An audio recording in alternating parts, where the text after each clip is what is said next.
Hello, everyone. This is Brian from Honey Badger Radio here, welcoming you to our Fireside Chat number 66, Inside Gamergate, Grimmachu, Giovanna Lane, and YouTube Skullduggery. I am joined by a writer, Twitter shitlord extraordinary, and game designer at that is 3edgy5me, Grimmachu, or James Desborough. I am also joined by... Hello. How are you? I am well. Good. I'm glad that you're well. This is good. This is already a good sign that for things to come. And I am also joined by a philosopher, Gamergator. I did it again. How did it happen? How did I do that again? A philosopher, Gamergator, and likely a real geek grill, Giovanna Lane. Hello, Giovanna. Hi. Hello. All right, so we're doing things a little bit different this time. I have two guests on, and I have them on that way for a specific reason. I thought I would explain a little bit as to why that is. So, first off, welcome everyone that is watching us on both channels on YouTube. That is our Badger live streams, as well as the Honey Badger Radio channel, which was recently given its streaming privileges back. Also, hello to people watching us from Twitch, Ustream, fucking Livestream, Periscope, and Facebook, and whatever else is out there. And I'm sorry for the F-bomb for those of you who are too sensitive for those kinds of words. But you're going to hear more of them because we're edgy over here at HBR. So, that's us demonetized. Yes. So, before we get into the interview and some other things, I wanted to make mention of something that I think it's important to me to mention. Today is Jack Kirby's birthday. Jack Kirby is a legendary comic book artist from the time of the Great Depression. He has had probably a larger impact on comic books and, by extension, popular culture than anyone would care to admit. He would have been 100 years old if he was alive today, so I wanted to give a nod to Jack Kirby, the king of comics. He had a larger influence on my work than I would have admitted as a younger boy, because I didn't like it at first. But it grew on me as I got older and I was able to better appreciate it. So if you guys are not already aware, today is Jack Kirby's birthday. I seriously doubt there's a Google Doodle on it because it's not feminist or anything like that. So, but yeah, go ahead and like check out some old Jack Kirby work because it's great. Now, I got that out of the way.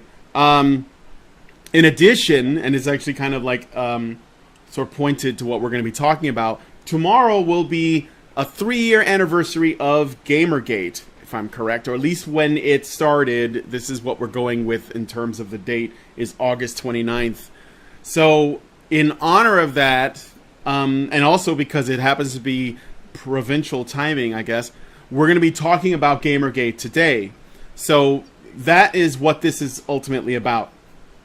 Now, there's a story behind why we have two guests on today. So, Giovanna Lane runs a small YouTube channel that appears to be mostly live streams, if not exclusively live streams. Is that right, Giovanna? No, that would have been my first live stream, actually. I mean, I had one before where I was testing the plugin for Discord that would allow live streaming through the voice channels of Discord. And that was just me talking to some of my friends who were sitting in the live chat to make sure that, you know, my voice and my avatar and stuff were coming through okay. But this would have been my actual first real live stream of my own. I've been on other people's live streams, mostly Netscapes. I see.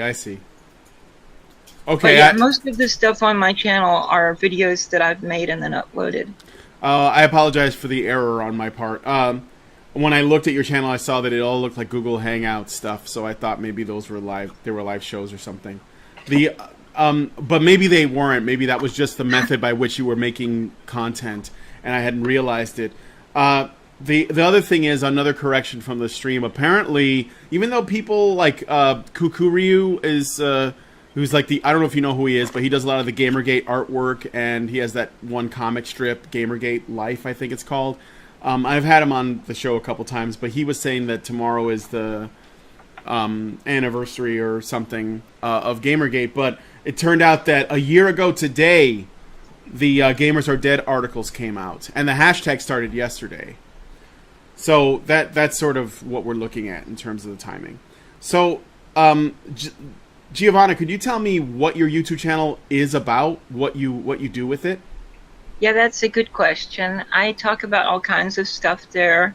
I talk a lot about social, political, and economic things. I've done a few videos about Gamergate, and I'll probably also be doing some discussion of Romulan history and culture and the Romulan language as invented by Diane Duane for her novels back in the 80s. The Romulan Way, My Enemy, My Ally, and so forth. And I will probably also talk a bit about languages and linguistics. These are all things that are of great interest to me. And most of the stuff I talk about does touch upon philosophy, either directly or indirectly, and worldviews. Okay. So what happened with your interview with James? How did you guys connect? How did that, what were your plans, and then what happened to your channel?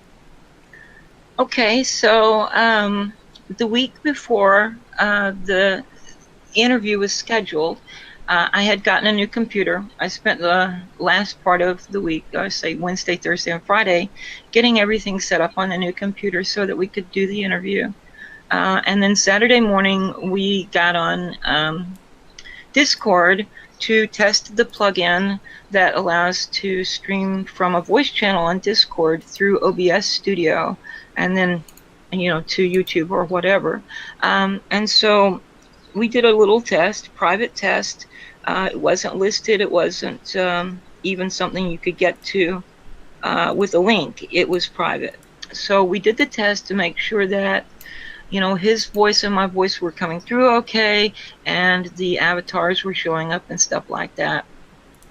So then once that went through and I checked it to make sure everything was okay, I started setting up the video description and the title and whatever for the interview, and I set it to public. And I was just about to put up a holding pattern, if you will, kind of image to sit there while people were waiting for the stream to start. And it was going to be a picture of the front cover of Jim's book. It's a very nice cover, and the artwork was done by Kukuruyo, who is, as you have mentioned, he's a fabulous artist. I love his stuff. So I was uploading that to YouTube, to my channel, for that, for the background or whatever, and it wouldn't upload, and I didn't understand why, so I did it a couple more times. It still didn't work, so I decided I would refresh the page. And when I did that, I saw this pink box in my face that said, community strike, blah, blah, blah. Do you want to appeal this? And you have to acknowledge this. And I was like, what the hell is going on? What did I do? I didn't do anything. But it said your video has been flagged and reviewed and found to be in violation of community guidelines. And I'm like, what video? There's no video. We haven't done anything yet. It was 3 hours before we were going to go live. So there was no video for anybody to review. And so I clicked the I acknowledge button, and it took me to a page that said my ability to live stream had been revoked. I had one community strike. It was set to expire 3 months from then, and I wouldn't be able to live stream up until 3 months had passed. So I didn't know what was going on. I went ahead and clicked the appeal button, which has a very small input field. You can't type very much. So I just kind of asked what was going on. I didn't do anything. What's going on? There was no video for you to review. And I sent that, and I guess it was Monday evening after that I noticed that I was able to stream again, and my strike was gone. But I've had no reply from YouTube. I have no idea what the deal was. So I have no explanation or anything, no answers. Do you have any sort of, we obviously can't confirm it, but do you have any theories as to why this could have happened? Well, it could have been mass flagged by people. I know there are some people who have issues with Jim over something that he wrote once in the past, and it wasn't so much the content as it was the title they didn't bother to read, and so misunderstood what it was about. I have a few enemies myself, and of course there are anti-Gamergate people out there. So it could have been that. It could have been some kind of a glitch in their algorithm or artificial intelligence or something. I don't know what happened. These are just speculations. Yeah, sure. That's what we've been speculating too. I mean, when it happened to us at Honey Badger Radio, I was telling you guys a little bit about what had happened. We made an ad for a stream that was going to be discussing the Elliot Rodger killings. This is like 2 or 3 years ago, and it was a community had a community strike on it, which means I believe someone in the YouTube community took issue with the video, and YouTube had their team look at it, and the ad had nothing in it, no foul language, no violence, nothing like that. It was just Elliot Rodger sitting in his car talking, and there was no audio, so it was just the video of it. And then Allison Tiemann, who runs HBR, essentially setting up the story, talking about what had happened, and saying that we were going to discuss it on Honey Badger Radio.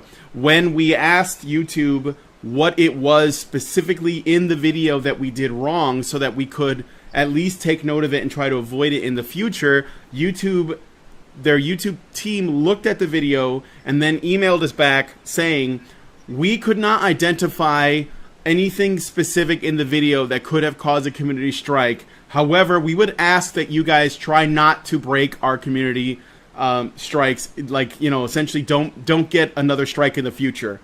So they don't tell us what we need to do, but they tell us to be careful. All right. Yeah. So, and it was ridiculous because we don't know what it was, except that maybe, just like in your example, we have enemies and they wanted to take us down, and that was what happened. So, right. Yeah. And James, if you wrote something that pissed people off, that seems so not like you to do that. This is just really out of character. Yeah. What could it be that was years? That was years. That was years ago. That was the In Defense of Rape article, which was actually about free expression. This thing's going to haunt me forever. So there is an In Defense of Rape article that could be the thing that set people off. Okay, I get you. It's like a Rushdie type of thing. Got it. It was intended to provoke. Well, go ahead. Yeah, it was when the whole Lara Croft reboot came out, and there was that fuss about the trailer in which she's trapped, and it's kind of suggested that this guy might do something sexually untoward to her, and there was a big fuss about everything. I think this was 2012 must have been. Yeah, it was when that new Tomb Raider came out, the game, the one that was basically doing Tomb Raider, doing Uncharted. So I wrote this. This was off the back of several other things as well, and I wrote this article, this essay about how important it is to understand that these are fictional things happening to fictional characters, and that they can have story value, and these are important subjects, and people should be free to address them. But nobody read past the title, so yeah. It reminds me of, and I know this is a little bit off topic, but I got to mention this. I watched. Because today's Jack Kirby's birthday, I watched some comic book documentaries yesterday, and because I've been getting pretty involved with what's been going on in the comics world with social justice warriors and authoritarians that actually work in the industry, and they're trying to change things and all that. And there's a point in comic book history where there was this thing called the Comics Code, which was essentially a series of really strange guidelines that comics had to follow. Otherwise, they would be, I guess, deemed like they wouldn't get printed. I don't really know how it worked in terms of publishing, but there was a story around the time that there was this big, say no to drugs push going on in the 80s that Stan Lee was asked to write. That was a Spider-Man story that talked about drugs and the dangers of drugs. And he was asked to do this by some activist group or something. And so he went ahead and did it, but he didn't, because he's not the type to make this sort of very heavy-handed, propagandist stuff. He just wanted to tell a good story. So he told a story, and he involved a drug sort of subplot in it. And he also, that was actually around the time that he was telling stories about Harry Osborn, who was the son of Norman Osborn, who was the Green Goblin, who gets addicted to drugs and he starts to like go off the rails and go crazy and stuff. So he told this story about drugs, showing the dangers and horrors of taking them, and it actually doesn't have a happy ending. It's not like, Spider-Man comes in and says, you shouldn't take drugs because they're bad for you, and then, Harry says, oh, you're right, Spider-Man, thanks for saving me from these barbiturates. It was basically like, this is, how things would probably really happen, and it had a bad ending, and there was still a cautionary tale there, but the Comics Code Authority, they came in and they said, you can't run this story. And they were like, but we're not telling people to take drugs. We're telling people what the dangers of drugs are. And they were like, no, you can't have drugs in stories at all. Like, otherwise you got to take off, you're not going to be following the code. So Stan went to his publisher, and his publisher said, that's ridiculous. And they ended up running printing the comics and selling them anyway, but it didn't have the comics code on it. And they basically put a warning saying that there was going to be drugs in the story. But it's sort of like that, where you can talk. You should be able to talk about in video games, in film, and comics, and whatever. Talk about issues that are real things that people deal with in the real world, and that doesn't necessarily mean that you're a proponent of that thing. It doesn't mean that you're pro-war if you do a war story. So as an example. So I just had to touch on that. Well, yeah, that event, that reaction to that article is what kind of set me on the path that eventually led me to Gamergate. So, it is relevant. This was my kind of baptism of fire in just how crazy things had gotten. Mm-hmm. Okay.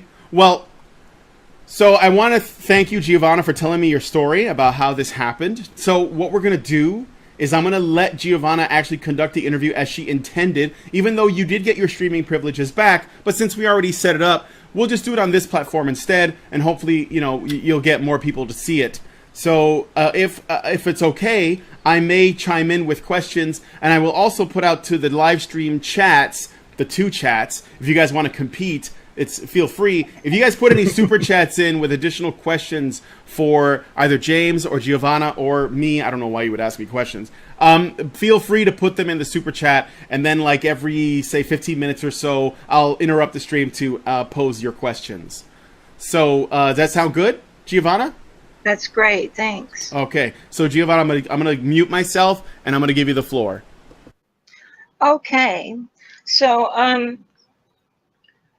I don't want to repeat all the questions and stuff that you've already been asked in other interviews, but there was a question which you were asked in one of the print interviews, which I was going to ask you, actually. So I'm going to go ahead and would you tell us a little bit about yourself, your background, how you got involved in Gamergate, and yes, I was also going to bring up your social, political, and economic perspectives because I think it helps to dispel the notion that Gamergate is some kind of an alt-right movement. Yeah, okay. So I am a tabletop game designer primarily. That's mostly role-playing games, but I've also done a bit of work on card games, board games, and things. And I have done some writing for social games on things like Facebook and so on. Unfortunately, several of those haven't seen the light of day, but at least I got paid for them. That's something I'd like to do more of is that kind of work. I've been doing that since about, well, I did it as a hobbyist for a long time. Then I was freelancing from about 1999 through to about 2002, wrote the Munchkin's Guide to Power Gaming, which set off the whole Munchkin phenomenon. And then after I lost my job, which was doing sort of web design and so on for a recruitment company, there was no other work around for about 18 months. I ended up going full-time on game design. And in games, the things that interest me are often controversial topics and difficult subjects and so on. So I, very often, almost right from the get-go, really ran into censorship issues and misunderstanding issues and, political and social and other objections to work. And I've always been someone who's very anti-censorship. You know, I lived through the satanic panic around, you know, D&D and other RPGs, which I was very much into. I did a lot of fighting back and letter writing and stuff about that. Then there was a smaller panic around the whole vampire RPG scene moving into the 90s as well. And then with video games, you had the Jack Thompson thing. So, you know, there's this whole series of things that I've gotten tangled up in and fought against. From a creator's perspective, more and more as time went on, I see these social constrictions on free expression as being just as bad in their own way as political censorship has been. I mean, you look at things like the PMRC or whatever, they didn't really have any legal power per se, but they were able to force things. You know, we were just talking about the Comics Code. That's another example. The Hayes Code is another one. And at the height of the Satanic Panic, you know, people were burning D&D books and banning you from using schools to have clubs for games, even in this country where it wasn't quite as bad as it was in the States. So that's kind of my background and how it ties into this. You wanted to know my sort of political, social perspective? Yes. I'm very much on the left wing. I most of my formative years, you know, Margaret Thatcher was in charge, and she was pretty bloody terrible for the country from my point of view. Ideologically, I'd call myself a left anarchist, but I'm too much of a pragmatist. I don't think, yeah, that's my ideal, that's my utopian ideal, but I don't think it's achievable the way things are now. So pragmatically, I'd call myself a socialist, but I'd say a democratic socialist, not a Marxist socialist. So, you know, I believe that markets need to be regulated, that companies need to be held in line, that we need to be careful and watchful of too much power being in any single group's hands. I think we need a decent welfare state. It's not collectivist per se, but we do have responsibility to each other, and we all benefit from a strong society. So that would be my point of view, but I'm still anarchistic, so left libertarian, I guess. I'm way down in the bottom left-hand corner of the political compass, so that's where I am. But I'm, you know, very much, my reason for being there is that I want the most freedom for the most number of people, and that's why I have that left libertarian perspective. Okay. So you've mentioned already a little bit, and we were talking earlier about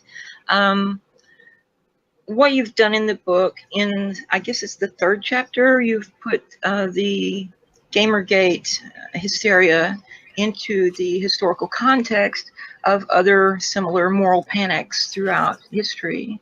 Yeah. Would you care to speak a little bit about that? This is a pattern that's gone on for, you know, God knows how many years and how many different kinds of panics. I mean, we talked about the comics panic with the seduction of the innocent. You know, there was Elvis's hips on whatever TV show that was. You know, they only shot him from the waist up. Right. You know, then you got Jack Thompson. You've had and you still have ongoing panics about pornography when there's no real evidence that it causes any social or societal harm whatsoever. I mean, you can go right back to, you know, the Puritans, when Britain became the Commonwealth and the king was decapitated. You know, the Puritans were banning things like Christmas because they thought they were degenerate and, you know, took people away from God, and they didn't like all that celebration-y stuff. And in a similar sort of period, you had the advent of the printing press becoming, you know, widely available, and you had chapbooks, which were kind of the precursor to penny dreadfuls and so on, that people thought were degenerate and terrible and horrible and wanted to get rid of. You know, even printed sheet music was thought to be degenerate and wrong. Yeah, every time we have some kind of new media or some creative kind of explosion, fad, anything like that, someone seems to want to make that into the new devil and to blame it for everything. So I think it's important to understand Gamergate in that context, that it's just another one of these battles in this in this long chain, it's not really any different. It's just another group being demonized and opposing that demonization. And when you see it in that context, I think it makes a lot more sense. Right. I've spoken with you privately about this before. When I was in college, I was in jazz band, and our jazz band director came into practice one day, and we didn't actually practice. He had brought a bunch of old newspaper clippings from the 30s, and they were talking about jazz in the same terms that a lot of the fundamentalists were talking about rock and heavy metal at the time. This was the 80s. I'm a little older than you, but so I mean, I remember the D&D stuff. I was playing D&D all through high school and college, or advanced Dungeons and Dragons, really, first edition. And so, but yeah, he brought these old newspaper clippings from the 30s where they were talking about jazz as the devil's music and jungle music and rhythms that would summon evil spirits, and the same kind of stuff that you saw from people like Mike Warnke. And oh my goodness, I was very surprised to see his name in your book, because I haven't thought of him in a long time. I remember he was quite popular during the 80s among some of the Baptists I knew. Yeah. But yeah, so there's definitely a long history of this, and I do think that this Puritan streak runs through both English and American culture. It's something that I often use to refer to the neo-feminists or the social justice warriors or outrage warriors or whatever you want to call them. I like to refer to them as neo-Puritans. Yeah, I've done that in the past. The comparison's definitely there. There are some differences this time around, though. When we look at Gamergate, we see that the attack wasn't like, well, the closest comparison would be the Jack Thompson thing about violence in video games. Only this time it's about sexism and racism or whatever. But the attacks this time didn't come from outside the games industry. Didn't come from outside the subculture, which they largely have pretty much every other time in the past. They came from within. They came from our own media. They came from commentators and figures, and even people within the industry, though slightly less so. So I think that caught people off guard. I mean, we've had that in the tabletop game industry already, but we're relatively small and there's not as much publicity or as much money around. But yeah, I think that really caught people by surprise and helped feed the outrage when it came to Gamergate, because this time, the press and the industry that had stood up for itself and stood up for its customers in the Jack Thompson era, some of them were putting the boot in as well this time. That's the significant difference that I think is important about Gamergate. Right. I also noticed you pointed out a similarity between what now seem to be people on the left acting in ways that are very reminiscent of some of the so-called religious right and so forth, in connection with Gamergate and pornography and a few other things.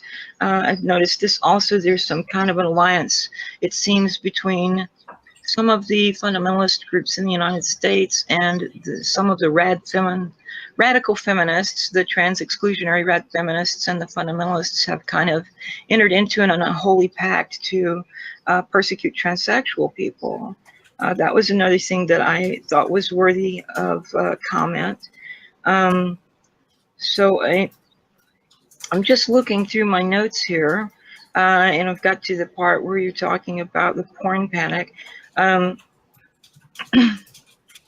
So yeah, there was this thing about how there was this kind of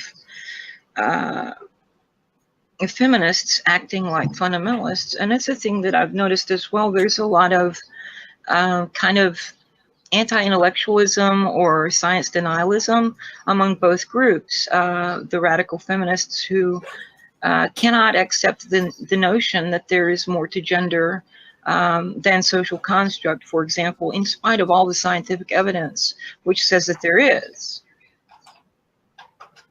Yeah, definitely. I think a commonality. I mean, they say the same sort of things, but using different language. So, sin becomes privilege, Right. things like that. And I mean, I've got the right calling people degenerate, and the people they're calling degenerate are often the same people that the left's calling problematic. Uh-huh. They both look down on you for whatever reason. It's just, I think the commonality between, say, the religious right and the postmodern left is that both of them prioritize narrative and story over fact, and confirmable data. So, the postmodern left will say that the lived experience is primary, and no amount of evidence that you throw at them will be sufficient to contradict their supposed lived experience. And in the evangelical right, nothing will overcome their personal testimony of Jesus or whatever it is. They have their own personal subjective experience, and they don't care what data you throw at them. They will stick to that. So there's similar pathological mental states on both sides of the aisle. Right. I'm sorry. Can I jump in with an additional question? Okay.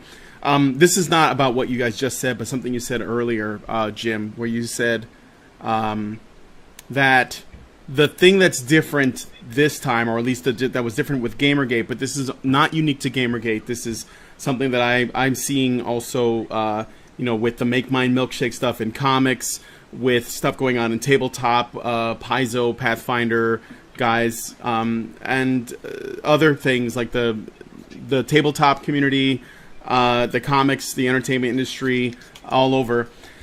You were saying that while in the days of Jack Thompson, the gamers and game developers would punch back, and often really hard. Like, you guys know about how Jack Thompson was put into Mortal Kombat, in one of the Mortal Kombat games, where you could actually conduct a fatality and kill him in the game.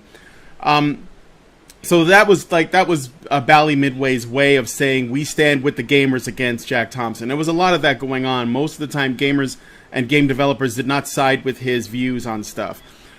In this case, it's not happening that way. There's actually a lot of people in the gaming industry, in the comics industry, in various entertainment sort of subcultures that are joining with these, I guess, cultural critics, sociologists, and armchair feminists that are attacking the audience, and the folks that are involved with not only the game developing industry or the actual on the ground job industries within their hobbies are attacking the gamers too, but it's also coming from the journalists that supposedly side with the gamers on stuff. Whereas normally, the journalists are like the gateway between the truth about the industry and the gamers. Like, they usually are there to protect them. And that is the big difference between Thompson's time and, say, Anita Sarkeesian's time, right?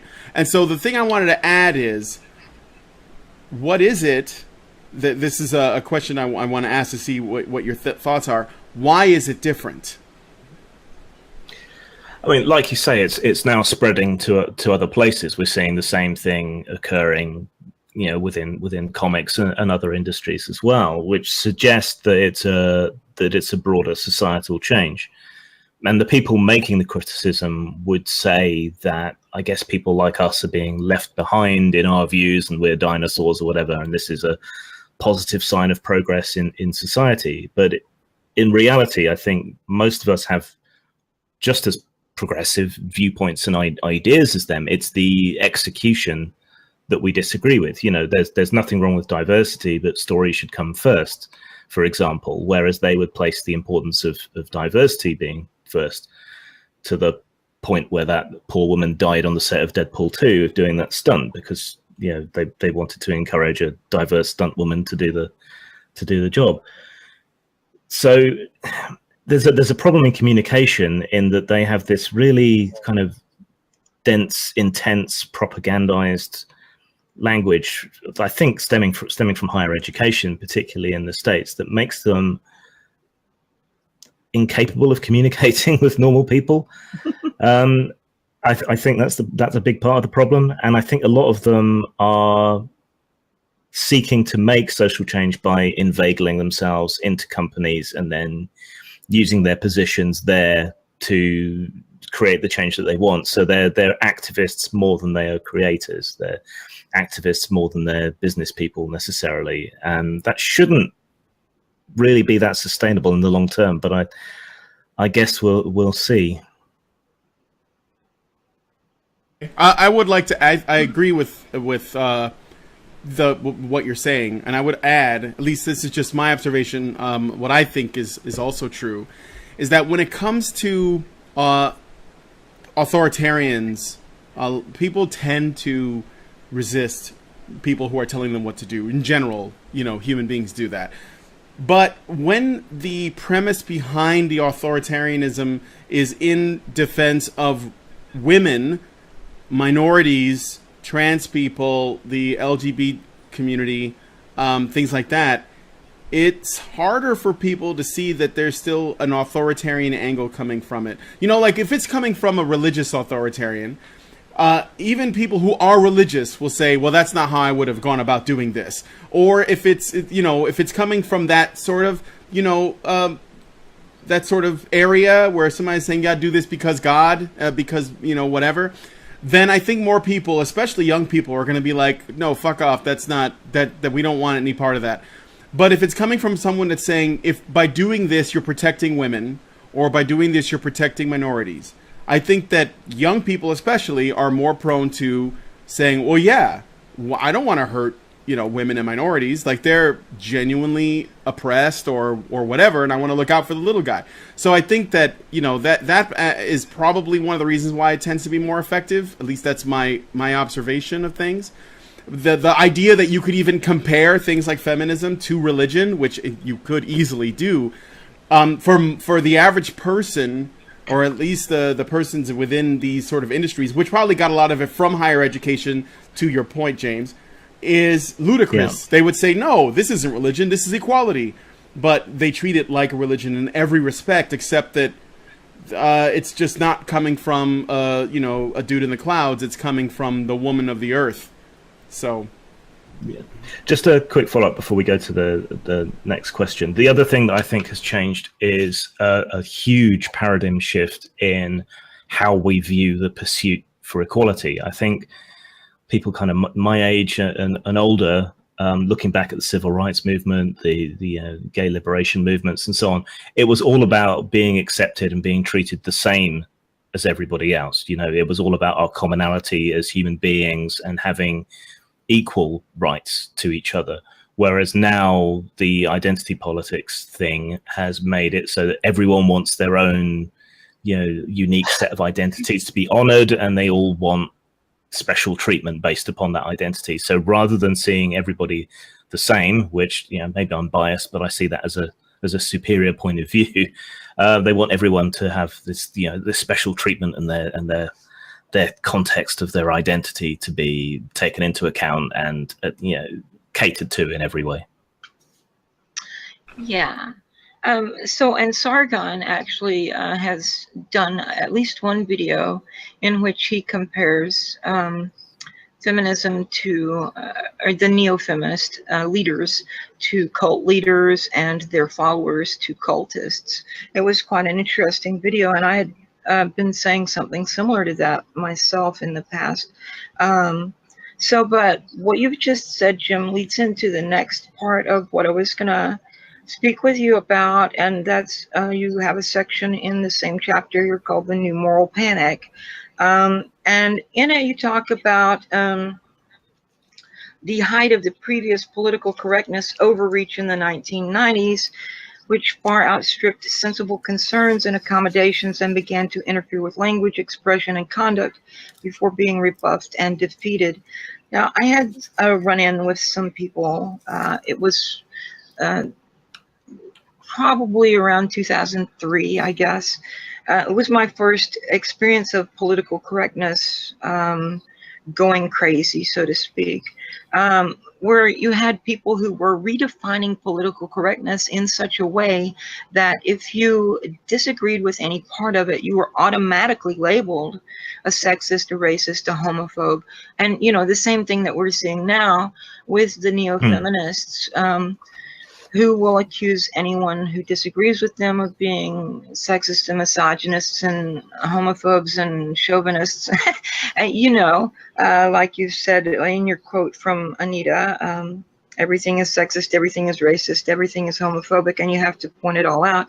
It's just crazy. It's like they have completely it's what I call semantic revisionism. They just take words and redefine them to suit their own narratives and so forth.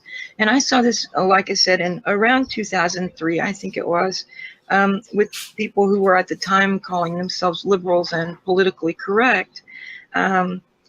So that was quite an interesting experience. It was quite shocking to me to be called a sexist and a racist and a homophobe when I'm a bisexual woman of mixed ethnic origin, you know, and I wasn't doing anything except asking questions. You know, I didn't actually say I disagree or, you know, give any criticism. I'm just asking questions and they're automatically labeling me this.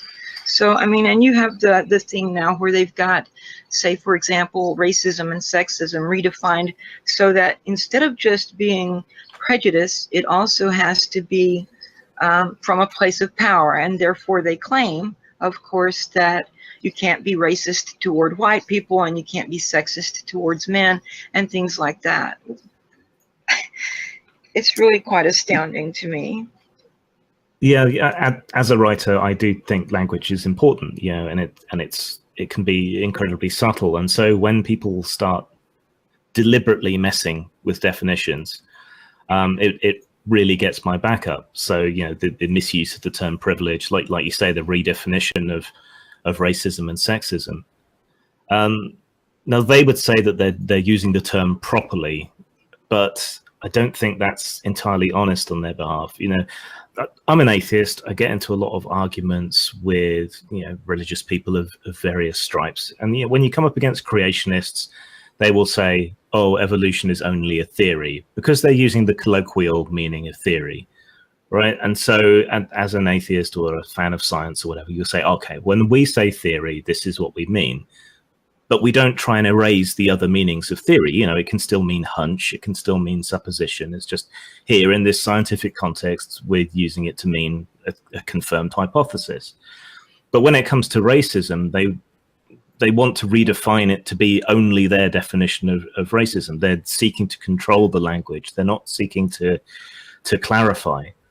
You know, if they did, they would just say, you know, systematic or institutional or systemic racism. You know, we already have terms for this. But what really kind of collapses that argument for me is when I look at English Defence League marches or the membership of the BNP. These are not wealthy, powerful people. They are, you know, poor, working class, underclass people. They have no real power. They have no real privilege in society. And yet these are the things that make them racist. You know, they feel that they have to compete with immigrants for jobs, for housing, for welfare, for access to medical care and dentistry and all these other things. And that's what leads them to become racist. Their lack of power. You know, they're seeking someone or something to blame, and that's what helps make them racist. So this argument that, you know, racism is power plus prejudice is just nonsensical on its face, just from looking at where you find the most racism. Right. So, but it bothers me immensely. So you also talk about intersectionality there. And I don't know if do you ever watch any of Liana Kersner's stuff? Yeah, I like Liana. Okay, so I think I recall her doing a video at one point where she was complaining about people who call themselves intersectional feminists, and she said something along the lines of, the people who talk the most about intersectionality really don't understand what it's about. As far as I am concerned what intersectionality should be about, but doesn't seem to translate into real world practice, is essentially the same thing as solidarity, that all of the people who have been oppressed should stand together. But it seems like with this identity politics business, it's just promoting division instead of solidarity. So you have each little identity, each little demographic group of people want to get into their own little identity and fight the other identities for, scraps from the table, so to speak, instead of standing together in solidarity to try to, make a real difference. And it winds up being all these little groups fighting amongst themselves when they should be fighting the actual enemy. Yeah, it's a classic example of the perfect being the enemy of the good. If you seek to, I don't know, create a shelter for battered women, then they'll say, well, what about trans women? What special accommodations are you making for, women of color or Muslim women or whatever else? And it will just, all these special requirements and individual requirements will continue to be piled up on, any project or any march or any protest or anything until it collapses. And that's exactly what happened with Occupy, in my opinion. They gradually piled on more and more and more and more extreme, ideas and political positions until nobody could agree with each other anymore. Then, Right. it fell by the wayside. So that's the problem with it for me. One of these days, I would like to interview Nick Goroff, Wizard of Cause. I'm not sure if you're familiar with his channel. Yeah, I like his stuff. He was involved in Occupy. He used to write for Occupy.com. And it seems that Occupy Wall Street got overrun by the outrage warriors, as Liana calls them, or social justice warriors, regressive left, whatever, and kind of tanked because of that kind of identity politics being brought in, when in reality they were supposed to be focused on combating the corporate oligarchy, if you will. Yeah, I mean, they had this great unifying cause of, getting money out of politics was the main thing. And that's something that people on the left, the right, the center, all over the place could agree on. And so they built this, big, powerful cross-society sort of movement and then screwed it up. Yeah. Okay, and I guess we're getting close to an hour here now, so I'm going to go ahead and say, this is the last thing I was going to talk with you about. In the section where you talk about censorship, you mentioned that there's a difference in attitude between Americans and British people on the concept of censorship and free speech. Well, of course, censorship can happen from anywhere, not just the government. But I think part of the issue is that in the United States, the Constitution, First Amendment, talks about freedom of speech, and what it is referring to is we are free to speak our minds without censorship from the government. So the constitutional right of freedom of speech is one thing, and the Enlightenment value of free speech is, well, it's related, but it's not quite the same thing. So I think there may be a little confusion over that. And I certainly,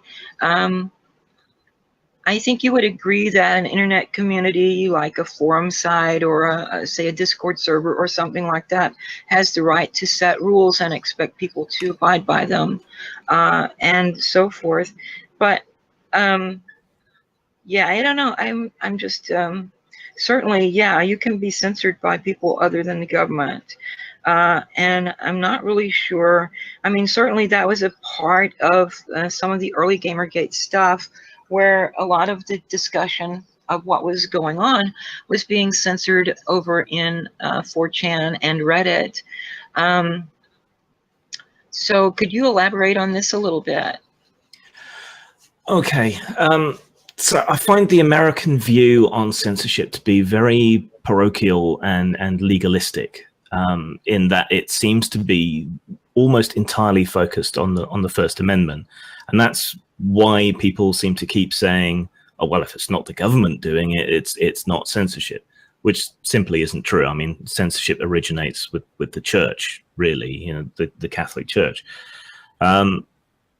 So yeah, censorship can come from anywhere. I take a much more broad definition in that censorship is anything that restricts or silences speech. So the argument and the debate isn't really necessarily over censorship itself, but where censorship is justified, and and who has the right to do it. And obviously, this is a very big debate at the moment with regard to YouTube, as with what happened to us, and with what's happening in Google and all these other big communication companies. The big problem that we have in this era is that the public square is privately owned. We need to seize the means of communication in some way. Styx Hexenhammer is an interesting YouTuber who I don't agree with on much, but I always watch his content because I find it stimulating and interesting. But I found it interesting that he seems to agree with me. It's something I've been saying for a while, that we need to extend our protections for free expression into the private sphere. I don't think this is completely unprecedented, because if you think about the whole gay wedding cakes thing, we've already stepped in to the private sphere and said you may not withdraw service from people on the bounds of race or sexuality or whatever. But free expression is recognized as a universal human right. It's in the UN Charter, it's in the EU Charter over here. They will be leaving that. That's one of the reasons I was for Remain. So I take a much more broad view of it, even though arguably British society is more censorious in a lot of ways than a lot of places. There's argument to be had over every aspect of it. We were talking about sexual censorship and so on earlier. We used to have a very repressive censorship set of criteria when it came to pornography, and then the internet came along and just kind of kicked the door in, and there was a flood of hardcore porn for everybody, and hooray, that was good. Yeah, that was great. It just kind of smashed through any attempt the government could make to control it. But they're trying to do it again now, and that's back to that unholy alliance between the Conservative government and radical feminism in this country. Particularly Gail Dines has informed Conservative policy that has censored. At the moment, it's mostly kind of kinksters and so on. And ironically, it's put a lot of feminist, film directors and so on out of work. So it seems to be doing the exact opposite. And that's all based on a panic around sex trafficking, which is nowhere near as big of a problem as people like to say it is. But it's a good thing for whipping up panic and pushing through this kind of censorious, authoritarian kind of legislation. And yeah, this is the big problem we're facing. We've got private institutions that are running de facto near monopolies on our access to communication, on our ability to talk to each other, to spread our ideas, to be compensated for those ideas and presentations, to host them at all. Search functions are being streamed. If you write erotica, which I do as a sideline under a pseudonym, you'll find that searches for your material on Amazon get deprecated. People have to go looking for the exact specific title. It won't turn up otherwise. I mean, unless you're Chuck Tingle or something, the master of gay pornography. Oh my god! Yeah, and payment services will cut you off as well. PayPal won't allow you to conduct adult transactions. You've got banks in the US shutting down the accounts of adult workers and sex workers. We're supposed to be past all this. We're not supposed to be in such a puritanical state of affairs, and yet here we are. And this is all manifestly unjust, and it's all being pushed by private companies. Sorry, I'm going on a bit of a rant here, but just to kind of wrap this up a bit, the private companies are in many cases acting on behalf of governments, but they're private entities, so they can act without the protections that we have from government censorship. So look up Operation Choke Point on Wikipedia. This was meant to be an operation sort of sponsored by the US government to put pressure onto companies in order to withdraw services from things like terrorism and organized crime and so on. But it has been used to withdraw services from pornographers, from adult actresses, and so on.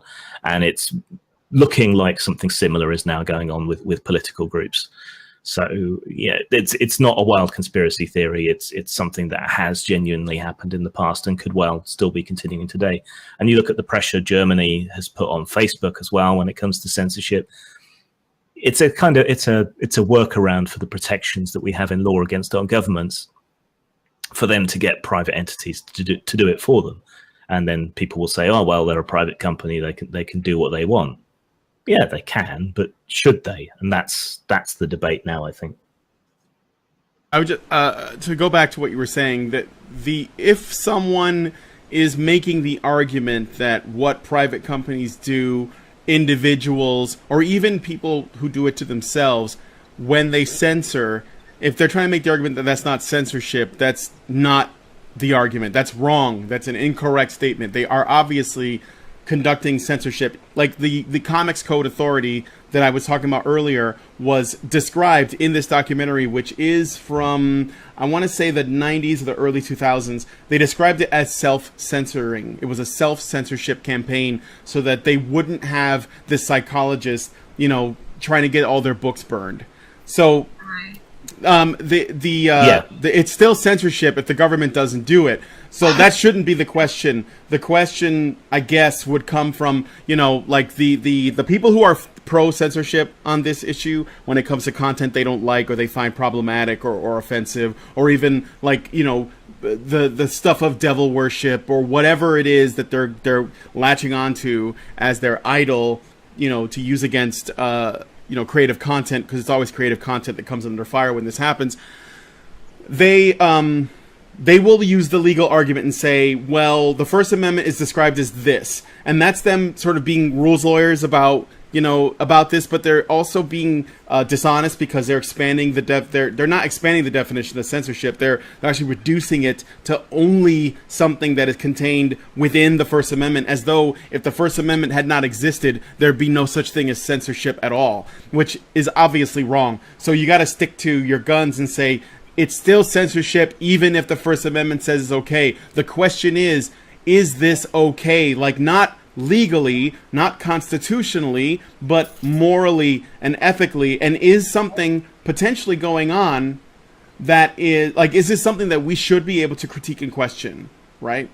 And in the case with what you said, James, you mentioned that the governments with regards to the porn industry had figured out a workaround, a loophole, basically, right? So, and this is another reason why we want the government to stay out of people's private lives, because they can find ways to do it, sort of a roundabout way of doing it. And I think if people knew about that, maybe there could be some way to hold massive companies that almost have monopolies in their respective fields, like Google, hold them to account for doing that, or Twitter. Yeah, maybe a company of a certain size or with a certain number of users should be subject to these protections. That would leave forums and things free to kick people off if they needed to, but people would still have to have access to the software that supported the forum, for example. There's no clean and easy way to navigate this. It's going to be a big discussion that's going to go on for years. Mm-hmm. Oh, also I wanted to mention about the date.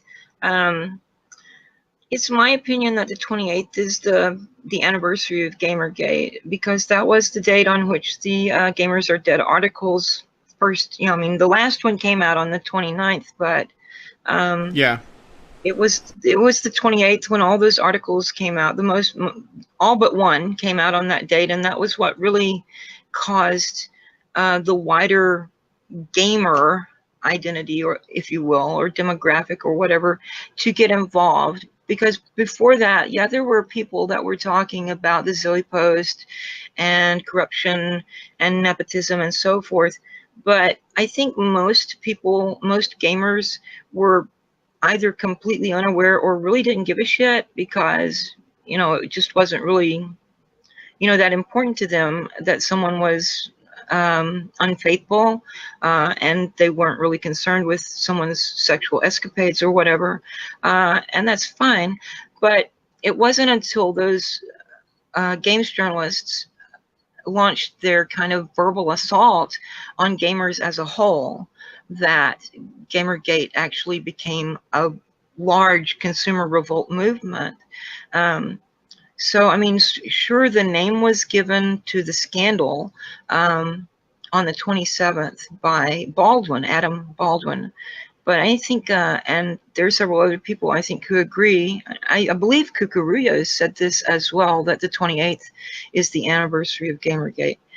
Also, in addition to Jack Kirby, on the 28th of August, 1749, Johann Wolfgang von Goethe was born, the author of Faust.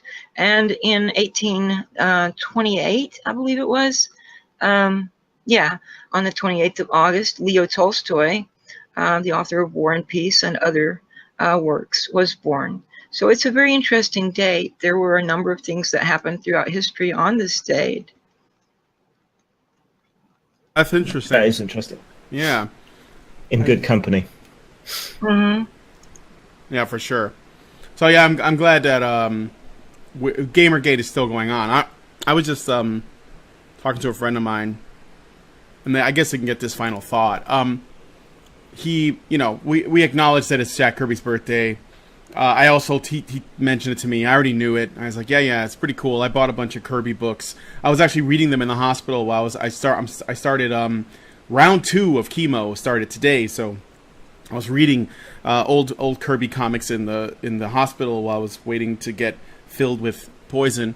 And I talked to my friend, and I mentioned, oh yeah, the Gamergate anniversary is also basically started too. And he said, oh, one of these things is good and one of these things is bad. Not in that he's not a fan of Gamergate, but more in that he thinks that Gamergate was, like it was a tumultuous time, like it was, I wish it didn't happen kind of thing, right? And I said, I'm not really of the opinion that Gamergate is a bad thing, despite the outcome. I think that it's a truth that was under the surface within the gaming press and even the larger gaming industry that has essentially exposed itself. And even if that truth is unpleasant, and even if it resulted in lots of online fights and threats and all the shit that came out of it, all of the fallout, I'd rather know what's going on with people, I'd rather know these things and not know them. So in my opinion, I think that Gamergate is a good thing. I don't know what you guys think, though. So I thought I would put that out there. If you think that, and it's still in many ways still going on. There's definitely, it's a watchdog thing, and it's spread to other areas, and people are remembering Gamergate, and they're sort of seeing the signs, in other industries. And relating it back to stuff like Jack Thompson, the Frederick Wortham during the comics industry, and all of the troubled evangelists during the time of Dungeons and Dragons and heavy metal and Elvis Presley, it's important to make sure that we're always making those connections. So, I mean, what do you guys think? Do you think Gamergate is an unpleasant memory that you wish had never happened, or are you? Do you have a different feeling on it? I'll give that one to Grim first, and then. Liviana. Overall, I think it's been a positive thing to see the community get this riled up and to work so hard to protect the things that they love has been inspiring to me and helped keep me going through some pretty dark times. But at the same time, it's bittersweet because I've seen on the other side how people so easily buy into false narratives, how they won't look at the evidence, how they won't discuss the reality of things with you, how I lost friends and I lost work through this, to the point where people didn't want to appear in a book anthology alongside my name because I was involved in Gamergate. It's just that kind of level of things is absurd, and these are people who wouldn't even bother to listen to me, give my side of the explanation or what I think really happened. And even though Gamergate, I think, won, really, I mean, in terms of reforms and changing the culture and the attitude. We're in this weird situation where the people who lost are the ones who are writing the history, and that's what inspired me to write the book. I want the other point of view, the point of view from people inside what happened, to be out there alongside everything else. I mean, I don't expect the book to do tremendously well. I don't expect a lot of people from the other side to buy it and read it for any other reason than to try and pick it apart. But at least there will be another point of view out there. So I think on the whole, it was good for the industry, good for the community, and so on. Personally, it's been rather costly and has made me even more of a misanthrope than I already was. Yeah, I'm sorry that happened. That I actually lost friends too over Gamergate, as well as just being with the honey badgers. So that really sucks. So I hope that you make new friends. I'm your friend, Jim. Have me on the show more then. All right, I'll have you back on. So yeah, so go ahead, Giovanna. Well, I certainly think, I mean, I agree with Jim and with you that it's better to know what's going on so that we can be aware and take precaution. There certainly has been a lot of drama and unpleasantness involved. I've had people who should know better than to buy the narratives that the mainstream media spins, who seem to not question the narrative of the games media, which was basically just regurgitated by the mainstream media without them doing any research of their own. I mean, you know, a journalist should be doing their own investigation instead of relying on someone else. And it's rather striking to me that anyone would take the word of the journalists whom Gamergate was protesting in the first place, you know, without getting the other side of the story. So, I mean, certainly there is a mixed bag of stuff, but I think overall it was positive.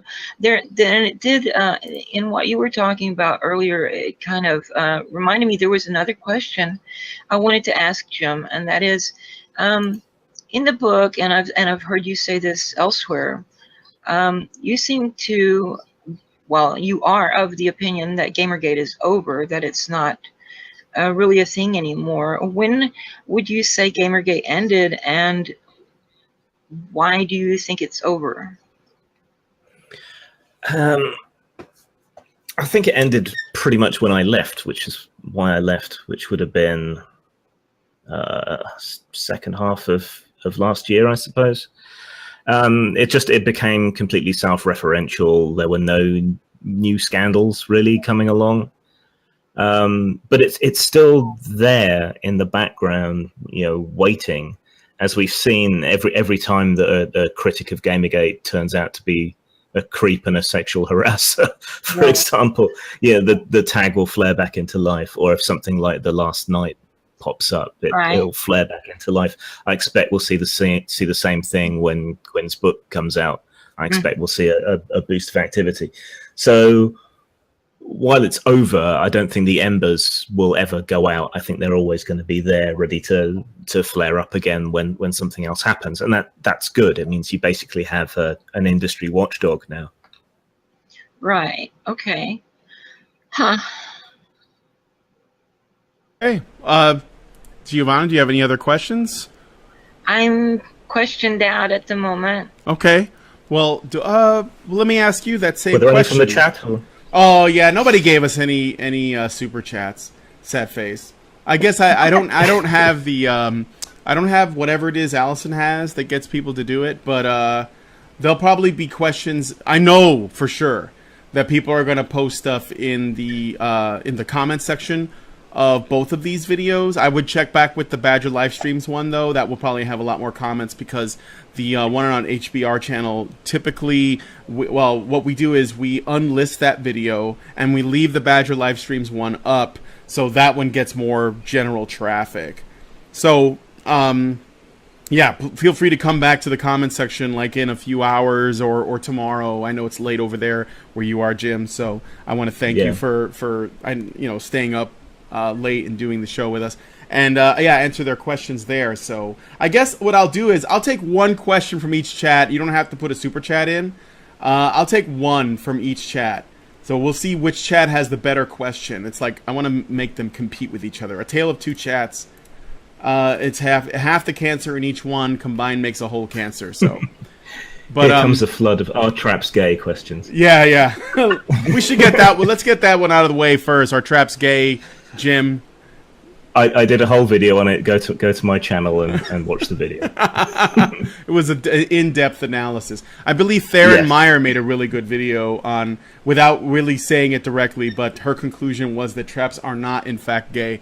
And Giovanna? I would say, in order for me to answer the question, I would have to have you define the word trap, because it's used in a couple of, at least 2 or 3 different ways. Even Urban Dictionary has at least 2 definitions. And so, and then I have a friend who told me that it means something completely different from either of those definitions. So I need a clarification before I can answer. Yeah. It's not an easy question. I think we need like a modern day Tolstoy to maybe write a book about it, and with like at least 1,000 pages, and then the ambiguous conclusion. Okay, so I'll go ahead and put a couple in. Joey Jojo says, do you think social justice will ever leave games alone? No,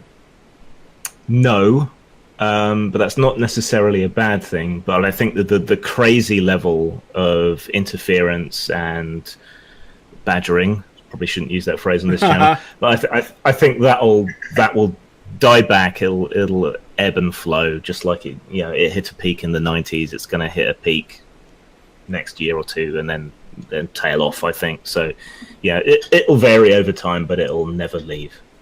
Yeah, basically for as long as there's going to be people who are going to be like these kind of cultural, micromanaging, authoritarian, social constructivist types, there will always be people fretting over some kind of creative medium. I'm actually expecting the next big thing that they're going to do that with is like virtual reality. I said that because I went to a VR thing in Silicon Valley last year, and there was a lot of like social justice underpinnings going on. Like it wasn't direct, but I was like, okay, these people are going to fuck this whole thing up. So, VR porn, they're going to go after that, for example. So yeah, it's just something to think about. But yeah, I think those things will always exist. Let's see. I guess I'll do a couple of other ones. Mark the Atheist writes something. It's not a question, but I just want to read it. He says, we have the best chat. Tremendous. Ask anybody, they'll tell you. The best, just tremendous chat over here. Okay, so James, Tormented Dreamer, says, what's your angle on the more recent development on The Last Night? If you know what I mean by that, or if you know of that one. I don't know what that is. I don't know. What is the most recent development? I have no idea. I don't... Is The Last Night, like, what is that? Is that a game? Yes. Yeah. It's like a zombie thing, or horror or something? No, it's a cyberpunkish type future, but critical of social justice-y type stuff. Oh, yeah. It's the one that's like pixely looking? I think that... that one looks good.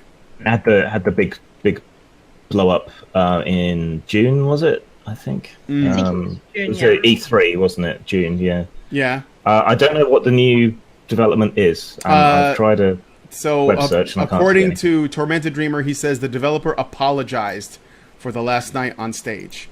Yeah, he did apologize. Oh, that, yeah. But he's also been posting a lot of stuff more recently that seems like it's a clue that the apology was kind of his boss is saying, get up there and apologize so we don't look bad, Yeah.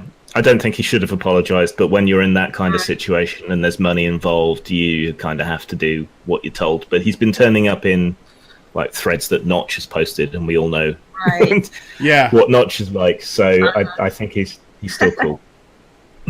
Yeah. I sent a message to Notch. I'm hoping to get him on. Who knows? Probably not. But I got David Jaffe on before, so who knows? Okay, so I guess I'll do a couple of other ones. Somebody asked me if I'm an ass man or a tits man. I'm definitely an ass man. Somebody also said, is 5th edition D&D worth buying in your opinion? This is to anybody, any of us here that can answer that question. So... yes, in my opinion, it's a good version. It's less crunch heavy than 3rd edition, but miles better than 4th edition. So yeah, I reckon it's worth buying into. I would say 1st edition or get the fuck out. You like all of those little like that because I had 1st, right? And the D&D guide that had all of this like crazy ass detail. Do you use it? Like, do you use everything? Or yeah, well, I mean, I had house rules. I've always had house rules. Sure. And if you look at the 1st edition Manual of the Planes, it talks about 3 factors in any given prime material plane. So if you have an alternate prime material plane, it may differ only very slightly in only one factor, or it could be completely bizarre in all 3 factors, so diverse from the prime material plane. So I think that the 3 factors feature, if you will, in the Manual of the Planes was kind of a nod to house rules. Yeah, I get that. It was definitely. It was around the time period that systems didn't need quite as much structure, although Gary Gygax clearly was someone who was a fan of a lot of structure. I did really get into the 1st edition, and I hated the 2nd edition.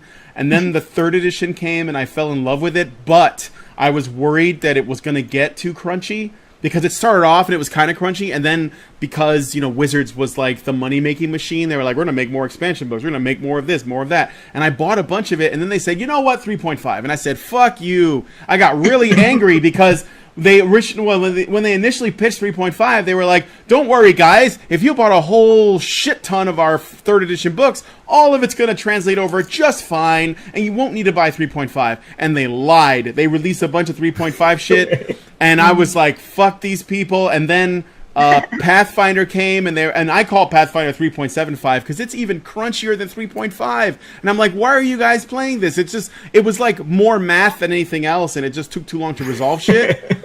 And then, when they made 4th edition, I actually kind of liked it for a while, but then I saw it was basically, a little too video gamey for me.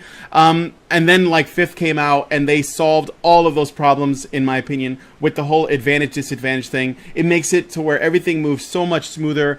I wouldn't say 5th is the best edition, but I really like it compared to the missteps and sort of errors of the past. So if you're looking for something, yes, somebody says, is 3.5 more tactical and 5th edition is more narrative. I would say technically 3.5 could be more narrative if you wanted to house rule it and just take things out or oversimplify shit. But I mean, then you're not really using the system in the way that I guess it was intended. So you're almost like, well, why am I using the system? But 5th edition, it's not necessarily that it's not tactical or it's significantly less tactical. It's just way faster. And I'm a big fan of that. I've been playing games for 20, almost 30 years, getting close to 30 years now. Because I got into D&D when I was 14, and I'm 43. I'll be 44 next week. So I've been playing them for a long time, and they almost all of them inevitably fall into this this quagmire of rules and numbers and everything else. And there's a part of me that really likes that stuff, especially when it supports the genre. For example, Deadlands. I don't know if you guys ever played that, but I really like the way you play it with poker cards and chips, and so it was, that's really fun. It's pretty novel. Or some of the other systems, I love Legend of the Five Rings and the D10 system they had. But when it gets to the point where you spend most of your time just trying to figure out whether or not you can hit something or accomplish some task, and that's putting in, it's just eating up lots of time. I'm not a fan of that. I want to get to move forward with the story and get to more fun stuff. So I like 5th edition for that. So I definitely think it's worth it. I think that there's a part of me, though, for sure, that's concerned that it's going to go down that hole of like, here's an expansion book, here's more stuff, and then they start changing the rules, and they expand on them too much, and it like inflates. So just be wary of that. But you know, it is what it is. It's all optional. Is that a super chat question? That was, but here's one from the super chat from Carl English.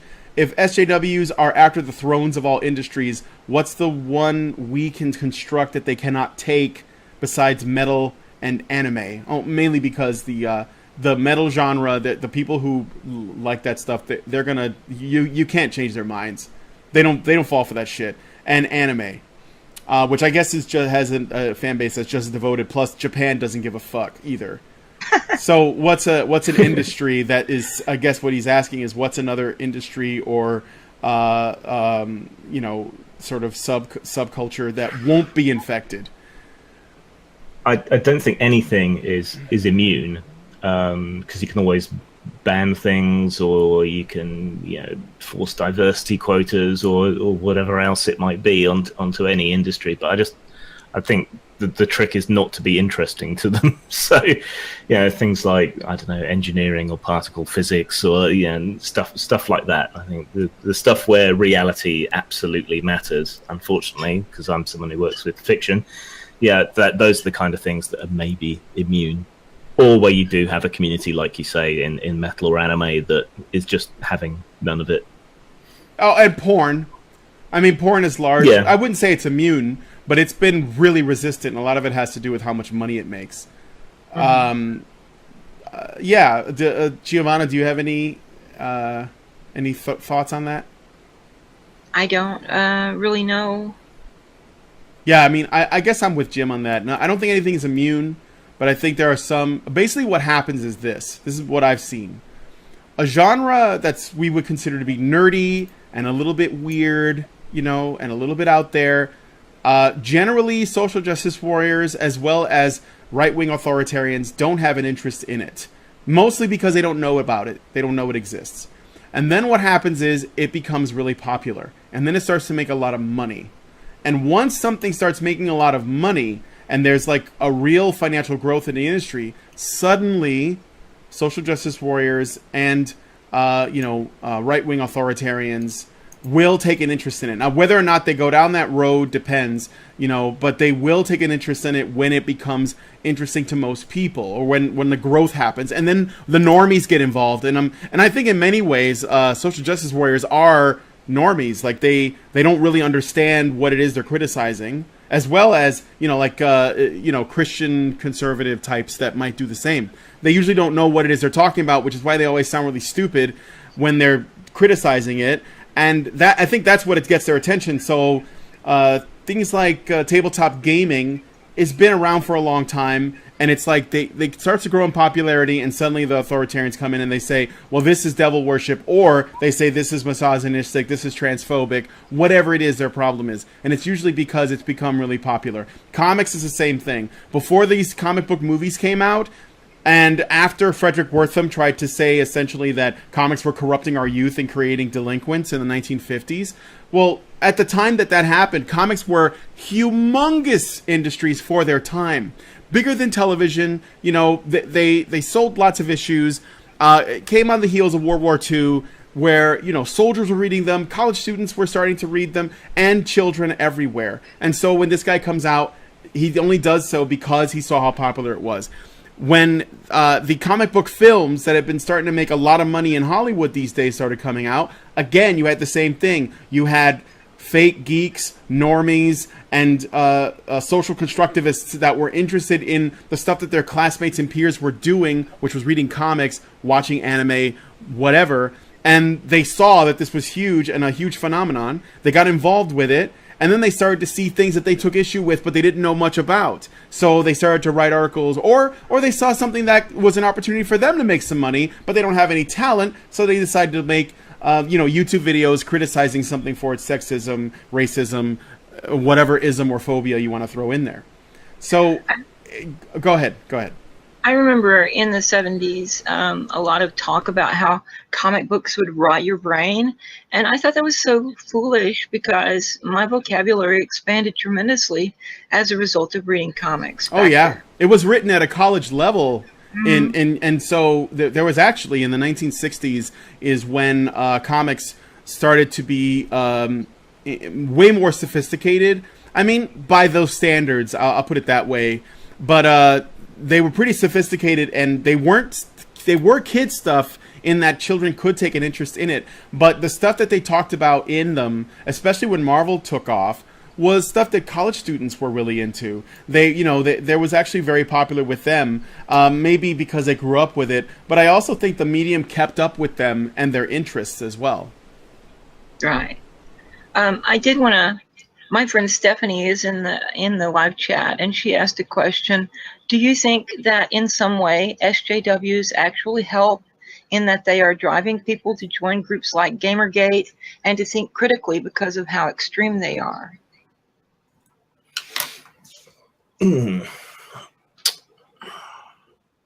Well, for any action, there's a reaction. You know, a strong dominant culture always creates a counterculture. Unfortunately, the countercultures can sometimes be the mirror image of what they, what the people that they're fighting. So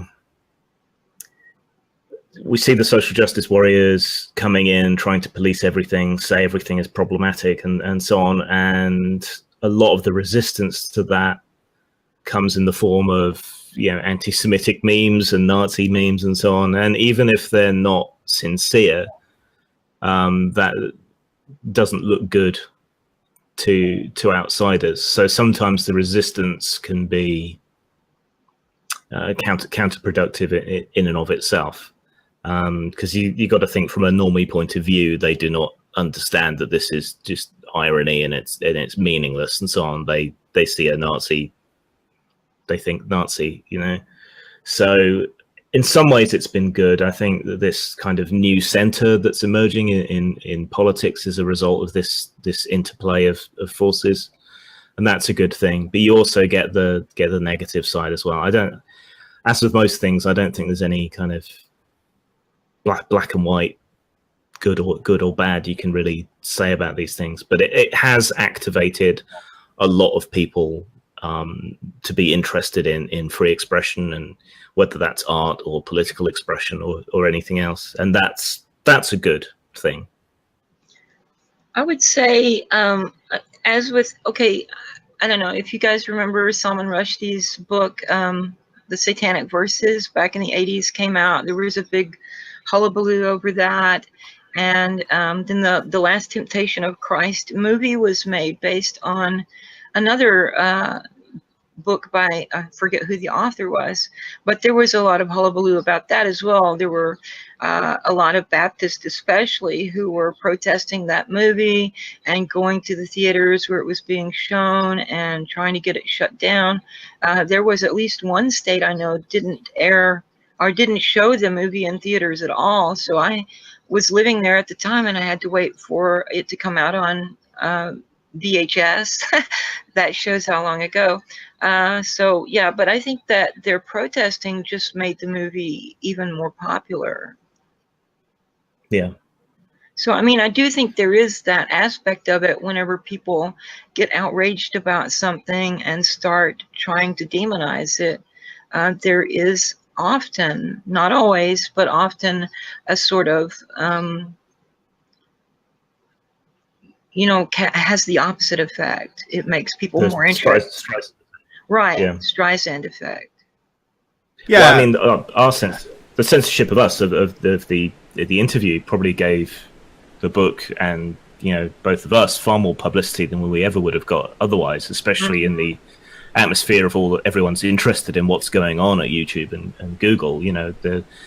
There were articles or tweets about it from all kinds of tech sites and all sorts of places. So that was good, I think. Yeah. In the end. Yeah.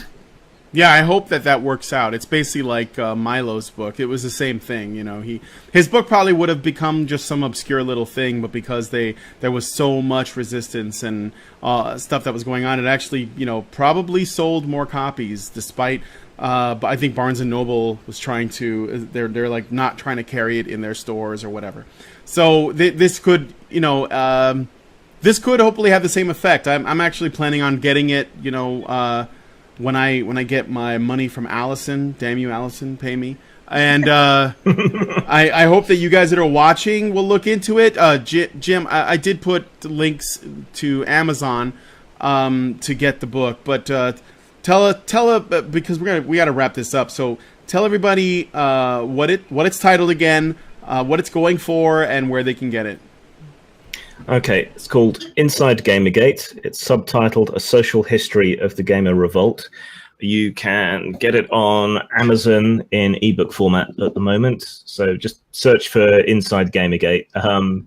Some people are seeing Zoe Quinn's unreleased book appearing at the top of the search for that. So you might have to go looking for it. But you'll recognize Vivian James on the cover, and then you'll know that's the one. Hard copy will appear on Amazon in the near future, but meanwhile you can get it from lulu.com. Again, just search Inside Gamergate and you'll find it there. The ebook should be $4.99, but the price seems to, that's in dollars, but the price seems to fluctuate. And the hard copies, I think $7.99 in pounds. Shipping's a bit slow because it's print on demand, but you know, that's basically the only way I could get it published. So those are the places to look. We've got a Thunderclap coming up. There should be a link for that underneath this stream or wherever. That's set to go off the day that Quinn's book comes out. So anyone who can sign up to that Thunderclap and share that the book exists across their social networks at that time, that would be greatly appreciated. Because word of mouth and stunts like that are the only real ways you have to market a book like this. So that would be very helpful. Yeah, we definitely need to get this book to out to as many people as we can. Like, just let them know it exists, because otherwise, I know that, you know, Zoe has the ability, the platform to basically make her book the official authority on what happened, and her goal is essentially to get everyone who doesn't actually know what's going on with Gamergate to read it. And that means she gets to spin the narrative. We know how that's going to go, so we have to get the, you know, at least our side, so that people can try to figure out what the truth is if they get enough of a, you know, if they find that there's too much difference between the two. So, I guess we'll be around. We'll make mention when the Thunderclap goes live. I did put the links below to the book, to the Thunderclap. I also put you guys' Twitter in there, if that's okay, for both of you, so that people can like talk to you on Twitter if they want to, or at least follow you to see what stuff, you know, you guys might be talking about. So, in lieu of that, then I'm going to go ahead and wrap the stream up. I want to thank Grimachu for coming on. Thank you, sir, for joining us on today's show. Anytime.